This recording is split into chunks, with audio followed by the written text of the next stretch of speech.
Welcome to the program. I'm Mark Imperial. This segment's brought to you by booksgrowbusiness.com. It's the place where busy professionals get their books done and published to educate consumers, grow their businesses and practices, and to leave a legacy. This is a series of spotlights on remarkable exit planning advisors and business intermediaries from across the country. Joining me on this segment is Paul Damon. He's the founder of Stewardship Planning Partners. Paul, welcome to the program. Thank you, Mark. Nice to be with you. Tell us a little bit about your work and tell us specifically who are the types of clients that you specialize in helping. Sure, thank you.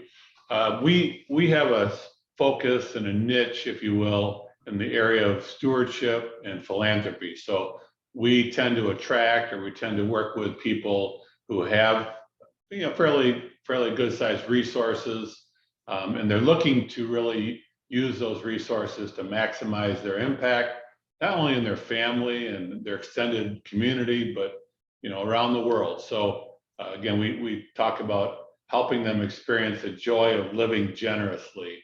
And so many people we work with, really, they understand that they're giving now, but what we can really help them do is maximize their giving impact. So we tend to work with people that have businesses, because business owners are a huge opportunity to integrate charitable giving into their overall planning. So a lot of times when a business owner is getting ready to exit the business or sell the business, either to family or to somebody else, like a private equity firm or a strategic buyer, whoever the acquirer might be, if we can have that conversation before they sell, before they enter into a contract, we can structure some of the charitable giving strategies that allow them to do some really powerful and amazing things, Mark. Avoid a ton of taxes, generate more income for themselves, more income for their family if they want to, more income for charity,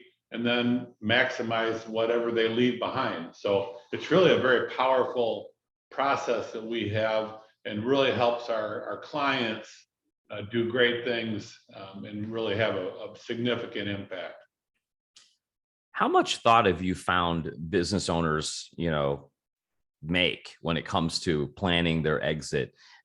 What are the main things that are on their minds in the beginning when they first reach out to you? Yeah, that great question, Mark. A lot of questions.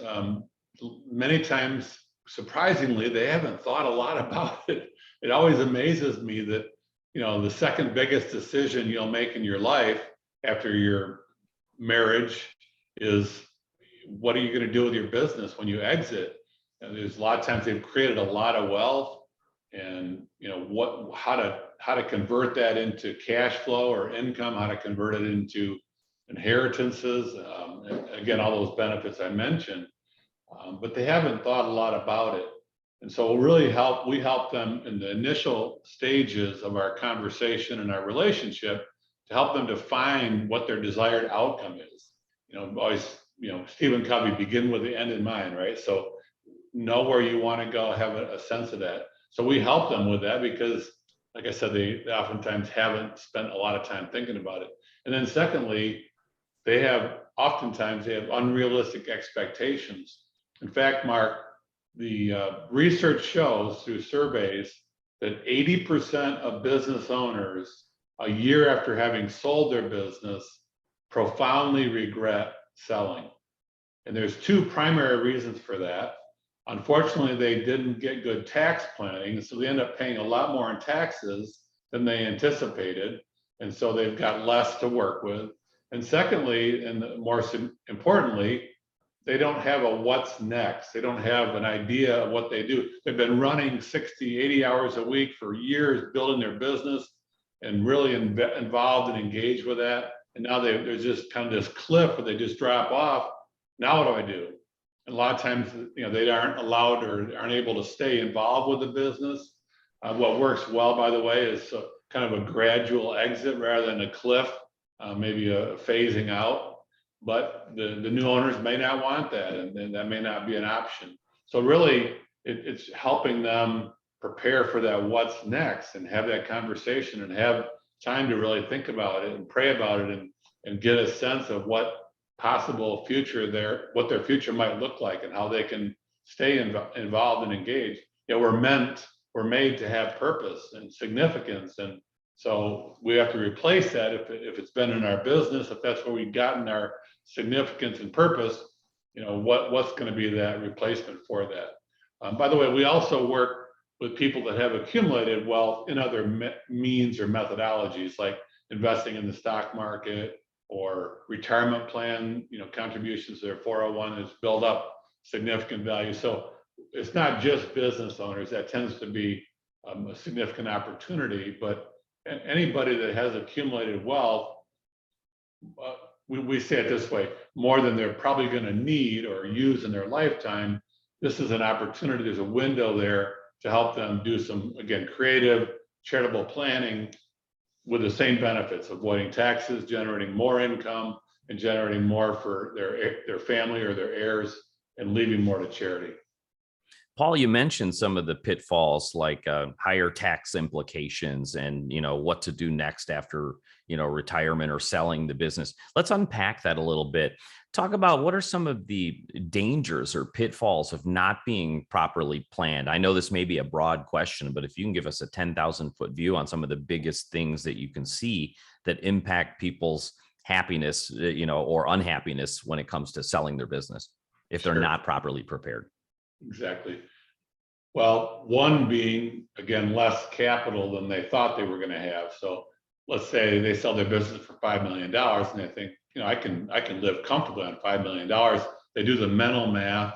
They say, if I earn 5% on $5 million and I need about $250 to live on, I'd be fine, right? Well, what if they have to pay $1.5 million in taxes? Now they've only got $3.5 million of capital at 5%. It's not enough. So all of a sudden there's maybe a gap there, and they're probably going to be okay, but that uncertainty causes them to have more internal conflict or worry than they want to or need to have. And then the second is, again, the lack of something to do or lack of purpose. A lot of people in retirement are not all that happy. And that's at all levels, not just business owners, but people that have been successful in their careers and have really enjoyed their work, and now that's done or that's gone. Again, that what's next, that leads to discontent and sometimes some bad behaviors, sometimes substance abuse and other types of behaviors that are not good for us, that are unhealthy, and lead to a declining sense of happiness in retirement. The inspiration for this series is to shed light on the services of an exit planning advisor, as many business owners aren't even aware that they exist. Can you kind of maybe give us the summary of all the benefits of working with an exit planning advisor and what areas of focus you can help them with when it comes time to getting them prepared for selling or exiting the business? Sure. Yep. So we act as a coach, Mark, to help identify areas that there might be issues and might be problems. We don't provide the services to solve all those problems and issues, but oftentimes we're helping to coordinate. So there's an analysis and a process up front. What's the business value? How's the business operating? What are the financial goals? What are the income and estate planning goals that they have? How is the business functioning? Is it operating effectively? If there are gaps in that analysis that we find or that we uncover through the analysis, then we'll go to work helping them address those. So we might bring in a business coach who works with business owners. We don't do that coaching per se, but we help, again, identify the gaps and help them find the right people. Maybe it's a tax planning that they need help with because the taxes are going to be more than what they thought or what they can pay. Again, we work with the tax advisors to help develop these strategies. So it's really just identifying where they are in the process, identifying what gaps there might be, and helping them find the right resources to address those gaps and help them prepare for the exit. A lot of times in the family business world, the business is going to transition to the family. We work with a couple business owner clients right now that are transitioning, in both cases, they're transitioning to a family. And there's a lot of lot of issues with that.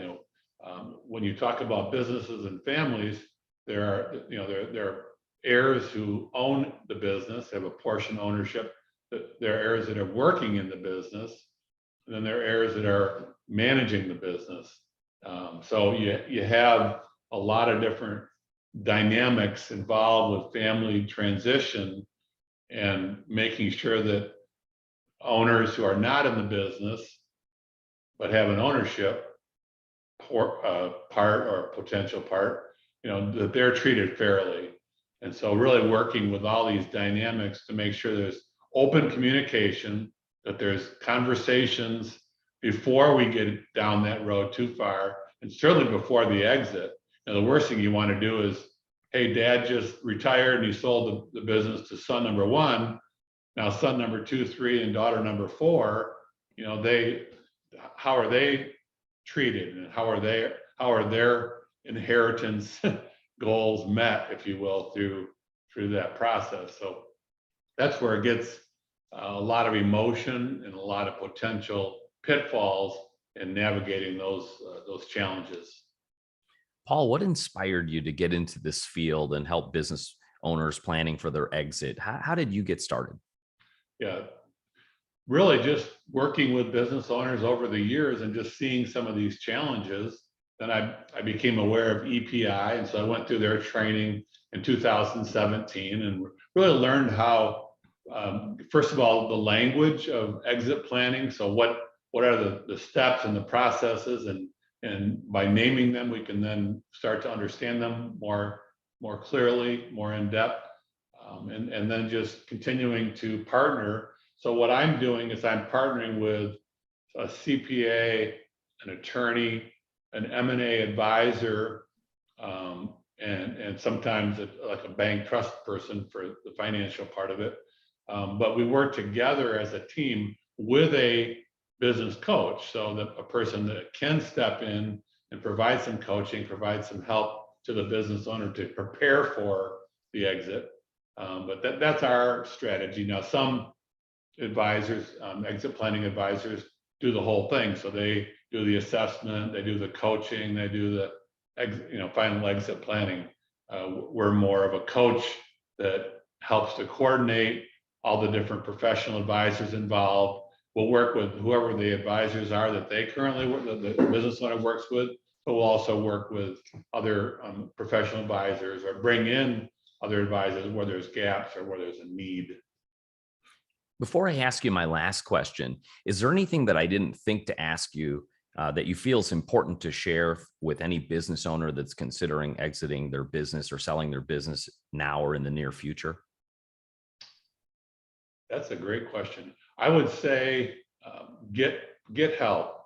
Sometimes business owners, and I've seen this when we're brought in after the mess has been made to try to fix the mess. But get good professional advice, get good professional help.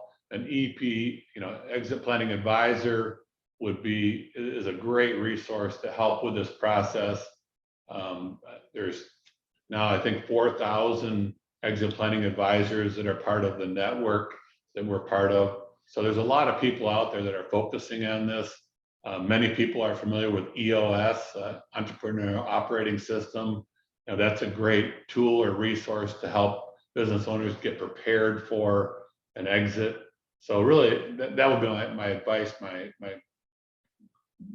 main advice would be to get a good professional team around you that can help you navigate through the process, and be an objective third-party resource and source of information. Paul, for folks listening, business owners that would like to speak with you, get your help perhaps, how can they find you, connect with you, and learn more? Yeah, sure. So the name of my company, again, is Stewardship Planning Partners. So the website is just that, www.stewardshipplanningpartners.com. Again, Paul Damon is my name. And my phone number is 616-774-4560. So they can call, email, check out the website, and reach out to us that way. Paul, this has been terrific. I really appreciate you taking the time and sharing with my audience today. And I wish you continued success for you and for all of your clients. Great. Thank you, Mark. Thank you for the opportunity to talk. That was Paul Damon, founder of Stewardship Planning Partners. And this segment's brought to you by booksgrowbusiness.com. It's the place where busy professionals get their books done to educate consumers, grow their businesses, and to leave a legacy. That's all for now. I'm Mark Imperial, and thanks for joining me.